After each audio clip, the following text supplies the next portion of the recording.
Welcome to my new channel. আজকে দেখাবো কিভাবে ডাল ভুনা করতে হয়। আমি প্রথমত দিয়ে দিলাম তেল, এর মধ্যে দিয়ে দিলাম জিরা, দিয়ে দিলাম দুটো তেজপাতা, দিয়ে এর ভিতরে আমি দিয়ে দিলাম রসুন দিয়ে এর ভিতরে দিয়ে দিলাম পেঁয়াজ, দিয়ে এটাকে হালকা করে একটু ভেজে নিলাম। ভেজে নিয়ে এর ভিতরে আমি দিয়ে দিলাম 1 চামচ হলুদ দিয়ে এর ভিতরে আমি দিয়ে দিলাম 1 চামচ পরিমাণ মতো লবণ দিয়ে এটাকে হালকা করে একটু ভেজে নিলাম। ভেজে নিয়ে এর ভিতরে দিয়ে দিলাম মসুরি ডাল দিয়ে এটাকে একটু ভেজে নিতে হবে।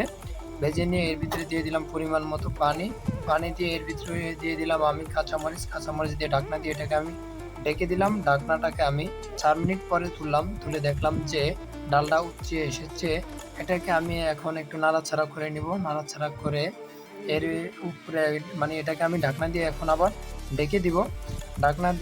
ঢেকে দিয়ে আমি এটাকে 5 মিনিট পরে ঢাকনাটা তুললাম। 5 মিনিট পরে ঢাকনাটা তুলে দেখলাম যে ডাল সিদ্ধ হতেছে। ডালটা এখনো পুরোপুরিভাবে সিদ্ধ হয়নি, তবে পুরোপুরিভাবে সিদ্ধ হওয়ার জন্য এটাকে আমি আবারও ঢাকনা দিয়ে ঢেকে দিলাম। ঢাকনা দিয়ে এটাকে আমি ঢাকনাটা আমি 4 মিনিট পরে তুলে দেখলাম যে ডাল সিদ্ধ হয়ে গিয়েছে। এখন সম্পূর্ণ ডালটাই আমার সিদ্ধ হয়ে গিয়েছে। এভাবে আর কি ডাল ভুনা করতে হবে। আর কি আমার ডাল ভুনা হয়ে গিয়েছে।